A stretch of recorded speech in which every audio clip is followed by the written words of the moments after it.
Hi, I'm Evan Thomason with This Week in Santa Clarita. Right now I am joined with Sergeant Bob Wachsmuth with the Santa Clarita Valley Sheriff's Station. Bob, tell us what you do. Evan, I'm the diversion officer on the J team at the Sheriff's Station. My job specifically is to look at the arrest of all students in the Santa Clarita Valley. Some of our students are 18 and they're finishing high school, so they're included in what we do. But it's mostly juveniles and a few adults that are still in high school. That's our primary function. And this is in relation to drug offenses? Yes, it's all drug offenses. That's all we do. The J team is assigned to all juvenile drug offenses. We have three elements to our team. We have the diversion section, which I do with the Detective Velick, and then we have the enforcement team, which we have two uniformed patrol officers assigned to the J team.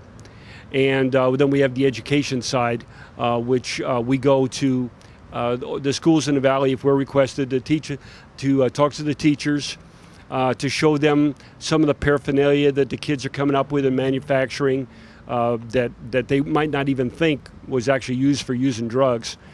And we tell them what the trends are, psychological effects are of the use of some of these drugs. We educate the teachers, parents, and we also talk to the kids. And when we were talking earlier, your phone rang. You seemed like you were a very busy man with this. How widespread is drug use in high schools in Santa Clarita? I would imagine that every high school in the United States has got a terrible problem right now with substance abuse with minors. Santa Clarita Valley is no different than Beverly Hills, Oxnard, Simi Valley, anywhere. We have our problems. And what the captain did, Captain Becker, this drug situation has been going on for years. And Becker wanted to break the cycle of this and try something different. What we've been doing in the past, arresting, sending to court, and it works for some, but it doesn't work for, nothing works for everybody. So Captain Becker wanted to do something that would have a significant impact on the recidivism of the kids, wants to break the cycle. So he gave us the authority in the J team to pull aside the kids that appear not to be drug dealers and interview them, see if we're correct in that assumption, and with their parents' agreement, we divert them from the criminal justice system. Now what this does is gives them the opportunity not to have a criminal conviction on their record. If they went to court, they'd have the conviction on their record, and the court would send them to counseling. So instead, we send them to counseling. And we use several sources in the valley, Action, and A Light of Hope, and other programs. Now, there is a penalty. It's not all a gift. If they are brought in again on another violation before they're finished with the diversion program that we give them, then I'll file both charges in Silmar Court. They'll go to court on the first case that I'm holding, and then the new case. So it's not a freebie. They're on thin ice, but they can make it, they can do it, and they can succeed. And we also use Vita, which there are some parents that really need some help with kids that are disrespectful, won't follow instructions, are truant, etc. Envia is the boot camp style diversion program? Right, run by the Sheriff's Department and utilizing a Marine Corps in drill instruction. It's pretty hardy. Now, the last class we had, only one of the students that we referred dropped out. And I brought some kids there that I didn't think would ever make it. I mean, in my mind, I've learned a lot because I didn't think they had the gumption to go through with it. And there's some kids in there that have stayed with it, and I'm very proud of them. I'm excited for them.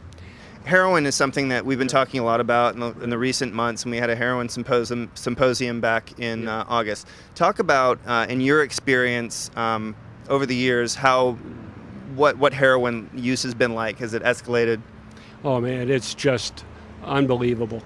When I was a narcotic officer years ago, the heroin addicts were mostly people in their mid to late 20s, and now we have kids here that are 17 years old that are heroin addicts. In your experience, do parents not know? What should they know? I mean, I assume there's a lot of parents that are blindsided by this. I mean, is that true? It is true. But there are some key things to look for. Behavior differences, attitude at home. A kid that's had a good attitude has gotten, maybe almost B's and A's, and then the grades drop down to C's and D's. These are all indicators. The kind of kids that they're hanging with, that come over the house, are these kind of kids that you'd like your kid to be with. All these little indicators add up. And then the paraphernalia that I mentioned earlier that we teach the parents what to look for. Now, initially, when the parents bring their kids to a Light of Hope or to Action, they have to go. The kids have to go with their parents. And the parents are taken into one classroom setting and educated. And the kids are taken off into another area where they begin their counseling sessions. So, I guess on the last note, if there are parents out there that are struggling with their children, with these issues that we've talked about, what should they do? Well, there's several different things they can do. Anybody can call me, and I'm not into arresting people. I can and I will, if I have to do that as a lever.